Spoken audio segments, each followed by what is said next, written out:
The world, I think it really comes down to what it is that you believe. In my opinion,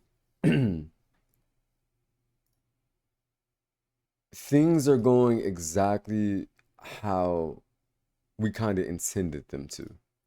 And what I mean by that is like this system was set up by people who didn't have a good track record with being good human beings. So anybody that's ever owned another person cannot be a good human being.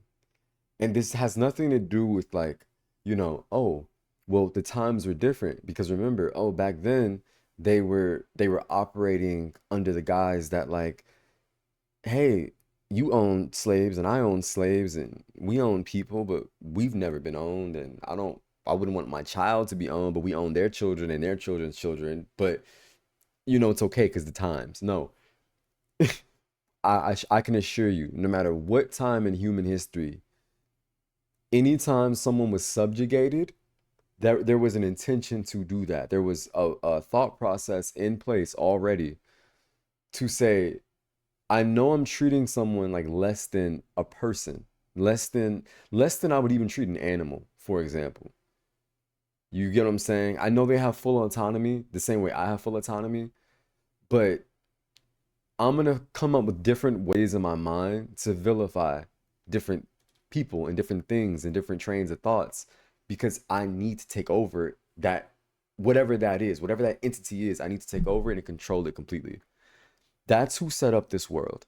And I'm not just saying, oh, the founding fathers had slaves and they're the issue. I'm saying men with very, very, very strange and corrupt career records decided they were going to operate or they were going to manufacture a system in which we're going to still operate to this day. Knowing all of what we know, knowing, hey, these weren't great situations these guys were involved in or doing, but we're allowing this process to go based on the fact that we've always done it this way. Like, yeah, sorry, like it's mind-boggling damn near that we always refer to like these documents, these articles, these things that were used to justify law in a lot of places in the world. So I don't want to get too specific. Let's generalize it a little bit, right? There's constitutions everywhere. There's uh Bill of Rights and manuscripts that hold words that hold up law. The the real issue is that for so long we've known that that has not worked.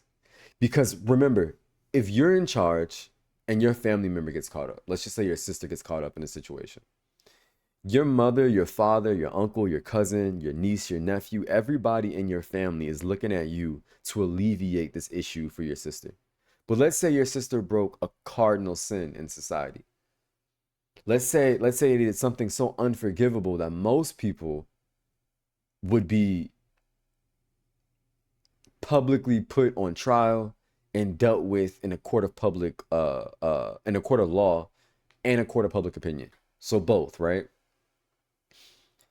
You say, you know what, sister, I know you crossed the line and I should report you, but you're my sister, I can't do it. Just promise me you'll never do it again. And your sister never does anything ever again, right? Once that happens, everything that you have in place is null and void. Because not only did you make a law, you basically said that this law is no longer valuable to me and it's no longer valuable to society, right?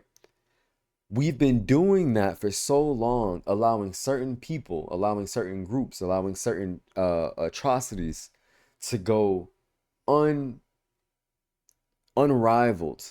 Forget unchecked. There is no system in place to catch the guys that are corrupting the system. Like if the police are harming you, who do you go to? When the police are doing the damage to you, who do you call? Who can you call? Do you write a letter to your local government representative and say, "Hey, I need help fighting this case." You could. It's gonna take some time. You could, but then you're running the risk of, okay, so how much of this infection of non-civic duty has spread amongst the institutions of power. How deep is the virus? Like how sick is it? How sick is the body right now?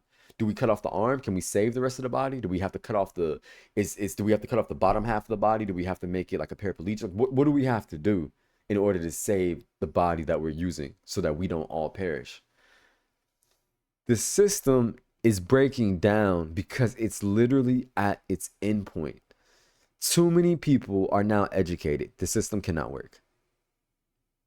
Too many people are now aware that the system has been plaguing itself and everyone attached to it for a long time, and that's why we're coughing up blood. You get what I'm saying? As a society, call a spade, you guys. We've ran our course with this. I don't know what could replace it. I don't know what would be better. I just know that when it breaks down one time, it's gonna break down again. And so if we're constantly seeing that breakdown, that's leading to confusion, to chaos, to violence, to depression, to financial uncertainty, we've got to sit back and say, what is it that we're really doing? What game are we really playing?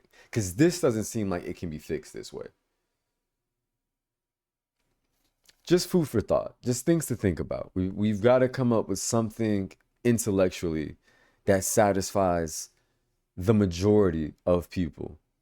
And it has to be something that's fulfilling for anyone. It can be fulfilling for anyone. Even if it's not fulfilling in that moment, there needs to be an opportunity for everyone to see the right of their labor, to see the fruit of their labor, and to experience it in a place that doesn't come with trivial manipulation tactics, trivial I'll leave it at that. But I think you get the gist of what I'm saying. I think we both see eye to eye on what needs to be, like what we're saying, what we're thinking. And all I'm saying to the world at large, whoever's listening, is just reflect a little bit. Just think about how we got here. And then realistically think about if things stay the way they are, how long will it take to correct course? Can we correct course? Is that even a possible avenue? Let's just think about these things. And let's reconvene. You know what I mean? And however long it takes for your thought process to get to where you feel like you're comfortable to reconvene.